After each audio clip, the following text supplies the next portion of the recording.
Okay, welcome back. This third section of the pre-production, production, and post-production process. I'm trying to keep these about 6 minutes. Um, Usually with discussion, this could be an hour and a half lecture. Okay, so we did our pre-production planning. We did such a great job that we got on location and we did all our production and it ran really smooth. Nothing went wrong. We got done an hour early. That means we're ahead and we're making more money because we didn't spend as much time as we thought we would. Okay, so then the next thing is to go into post production. Post production, I like post production. It is where you're going to do your editing. You're going to tell your story. You're going to take your script and you're going to start editing all the shots together and putting things together. You're taking the puzzle and putting it together. In this, you're going to log your footage. So you shot footage up here in the production stage.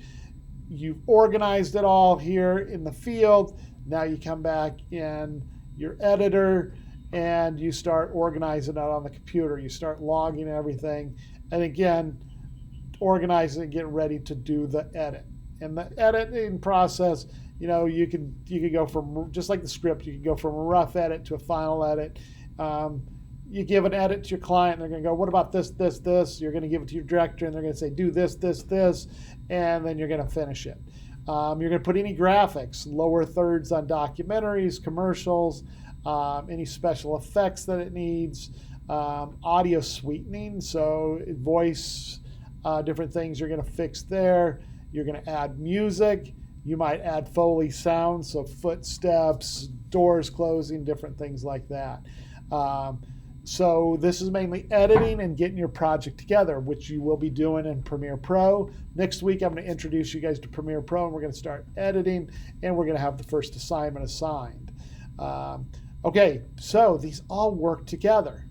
Post-production, you've heard the term fix it in post. Fixing in post is not a great thing, but yes, we do have to fix things in post.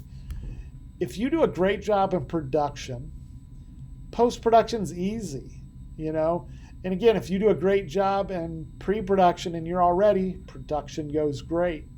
And then this goes even better.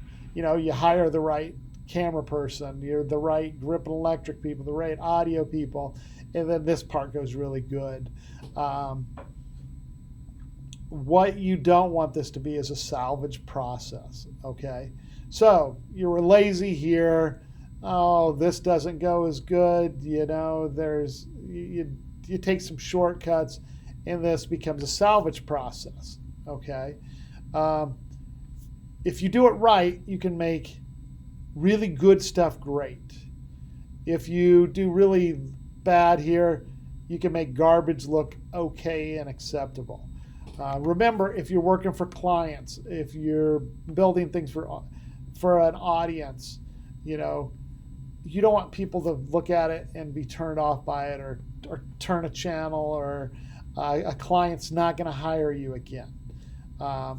If you do a really nice job in all this, your client's going to want to come back to you. So if you did a good job planning, that means your budget's a little lower, or and your client's going to come back to you if you do really good projects at a reasonable, good price for the market type of thing. Okay, post-production should not be a salvage process. It should be making great things better. Okay, so it's very important that these all work together. The better job you do here, the better you'll do here, the better you'll do here. If you do a bad job here, what happens is during post, you got to go back into production to fix things, to be able to fix things in post. Okay, so post-production is really important. And again, in Moving Image Lab, you're going to do pre-production, you're going to do production, and you're going to do post-production. Okay, the one place where this whole model changes, if any of you go into live television, your post-production happens during your pre-production stage. So if you're watching a national championship football game or the Olympics, you'll see packages that they're doing post-production on, but they're doing it here because when you get to the production stage, at the end of a Olympic broadcast, they don't come back and post. The show's done. So during live, you'll do pre-production, post-production stuff, and then in the production, you're live. So a local newscast, if you go to work at a local TV station, you're going to edit stories together during this and all your planning and get everything together. Then you get into this 5 o'clock local news and it all comes together here. Show is done. Okay? So I want you guys to be good planners and organizers, good technical production people, and you guys learn the basics of editing. Okay? In a big budget, you're going to have producers that do this stuff, that will not be involved. They don't do the hands-on technical stuff. They don't do the hands-on editing. They just make sure the director has everything they need. So there's different levels of production where you can have a one-person show that does everything like this. At the local TV station, it was anywhere from 1 to 3 to 4 people working on a project. When I went to work for Metropolitan Community College in our IDS department, it was me that did everything. I brought in a couple people to help me. I used to have a graphic artist that did a lot of graphics for me when I first started. I am not a great graphic artist, but when you're working as a one-person show, you get stuck doing graphics. Up to big budgets where everybody has their specialization. So you have a camera person, you have an audio person, you have a producer, you have a director, you have a grip electric, you have artists, you have unlimited resource type of things. So those are different levels of production you can do.